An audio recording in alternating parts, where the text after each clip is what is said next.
Bismillahirrahmanirrahim. Assalamualaikum warahmatullahi wabarakatuh.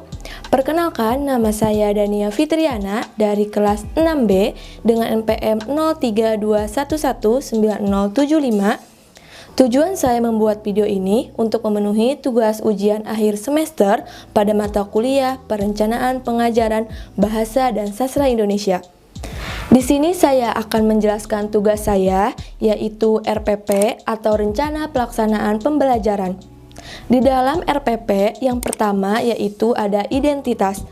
Di dalam identitas ada nama sekolah, SMP Negeri 1 Jasinga, materi pelajaran, Bahasa Indonesia, kelas 8, semester ganjil, materi pokok, teks eksplanasi, alokasi waktu 2 kali 45 menit. Selanjutnya, di dalam RPP ada kompetensi inti.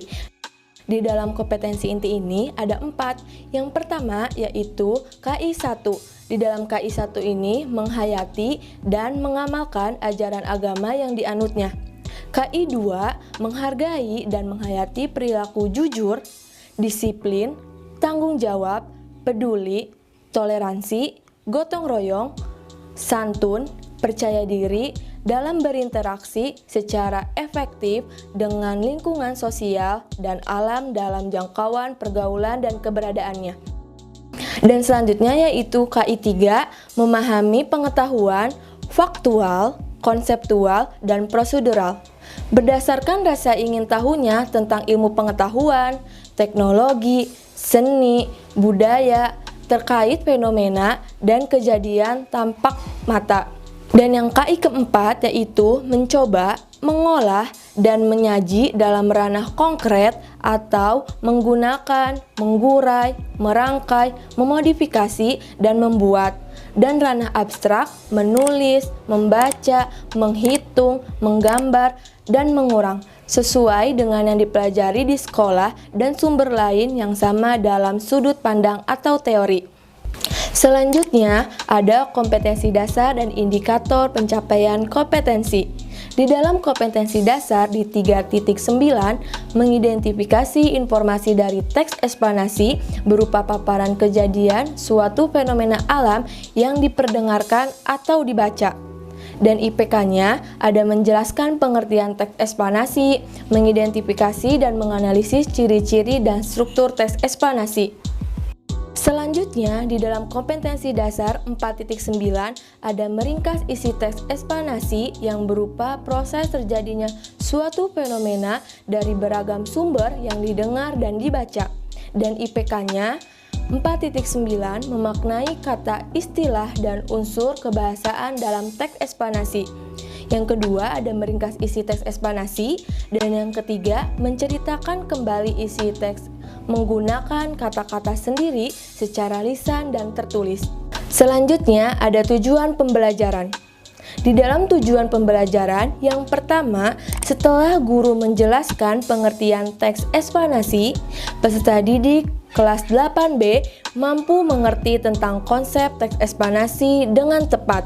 Yang kedua yaitu setelah guru menjelaskan tentang ciri-ciri teks eksplanasi, peserta didik kelas 8B mampu menentukan informasi dari teks eksplanasi berupa paparan fenomena alam yang didengar atau dibaca. Yang ketiga, setelah guru menjelaskan bagaimana menentukan gagasan utama, peserta didik kelas 8B mampu menentukan gagasan utama pada contoh teks eksplanasi yang disediakan dengan cermat.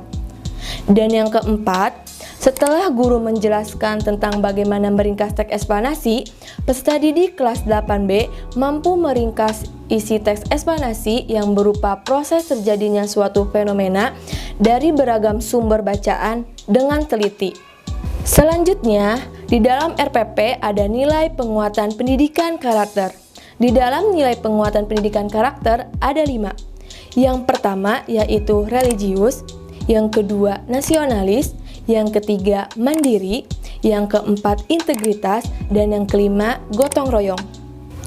Selanjutnya ada materi pembelajaran.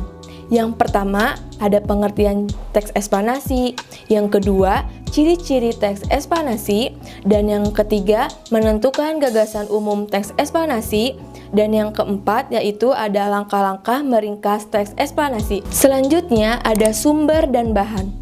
Di dalam sumber jenisnya yaitu bahan, bentuknya yaitu buku yang ditulis oleh Eko Sasih 2017 Bahasa Indonesia.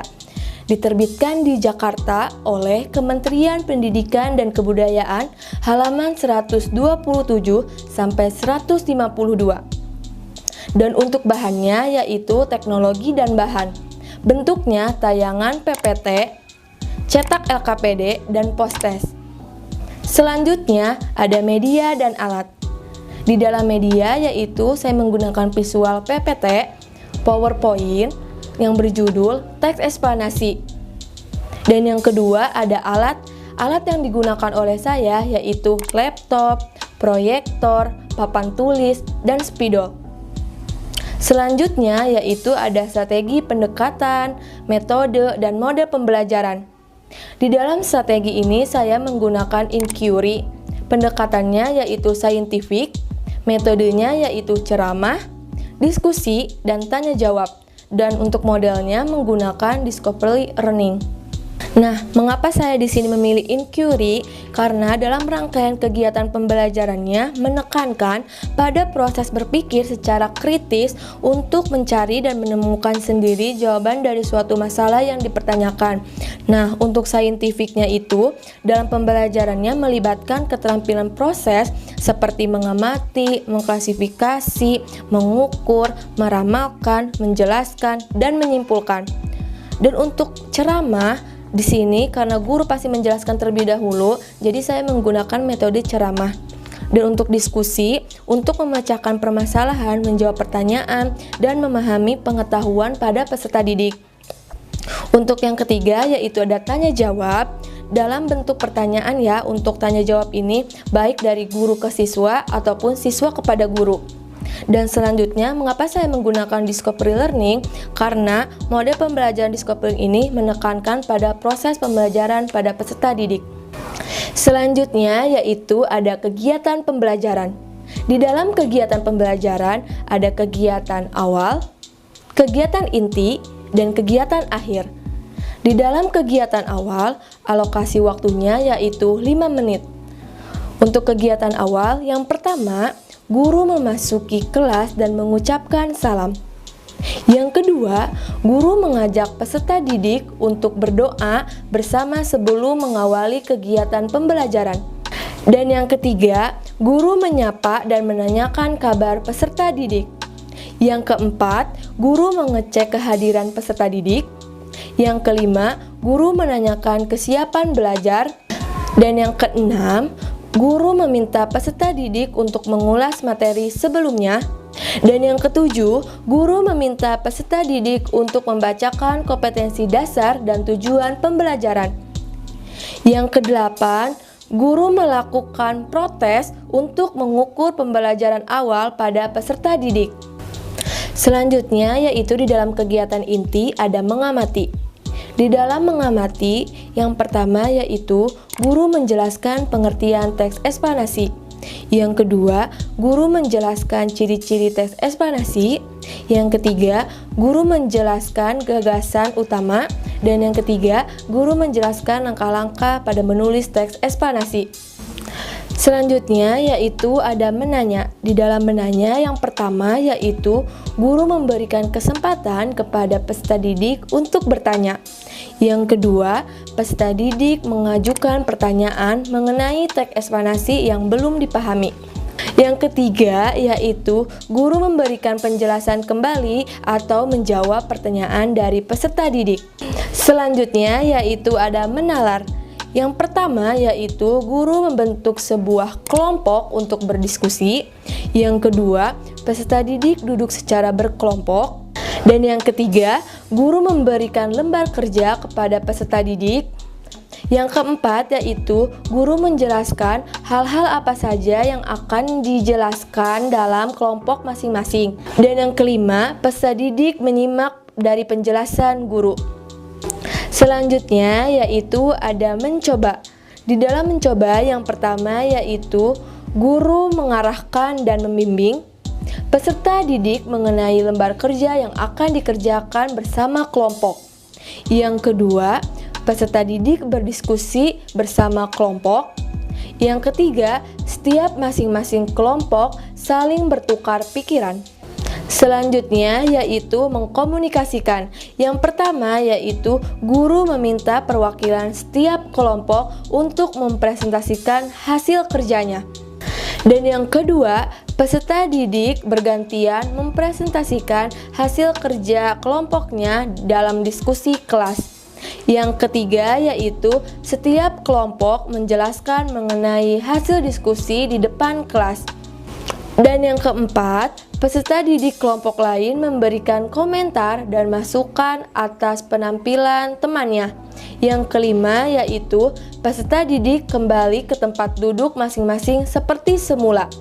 Selanjutnya yaitu ada kegiatan akhir. Di dalam kegiatan akhir yang pertama yaitu guru melakukan tanya jawab mengenai materi yang telah dijelaskan. Yang kedua, guru mengecek konsentrasi peserta didik. Dan yang ketiga, guru meminta peserta didik untuk menyimpulkan materi teks eksplanasi. Dan yang keempat, guru memberikan post-test kepada peserta didik untuk ditugaskan. Dan yang kelima, guru memberikan motivasi. Dan yang keenam, guru meminta kepada peserta didik untuk merapikan peralatan belajarnya. Yang ketujuh, guru menginformasikan materi yang akan dipelajari pada pertemuan selanjutnya. Yang kedelapan, guru meminta ketua kelas untuk memimpin doa sebelum menutup pembelajaran.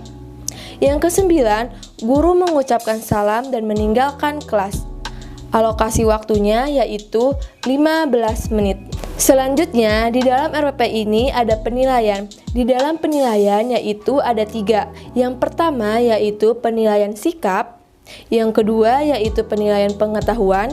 Dan yang ketiga yaitu penilaian keterampilan. Di dalam penilaian sikap yaitu berupa penilaian observasi berdasarkan pengamatan sikap dan perilaku peserta didik sehari-hari, baik terkait dalam proses pembelajaran maupun secara umum.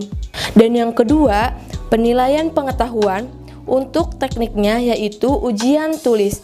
Yang ketiga, ada penilaian keterampilan. Di dalam nilai keterampilan merupakan nilai yang menunjukkan praktik dan keaktifan siswa. Itulah pemaparan hasil tugas saya membuat RPP. Mohon maaf bila banyak kesalahan dan kekurangan. Semoga bermanfaat untuk semuanya. Wassalamualaikum warahmatullahi wabarakatuh.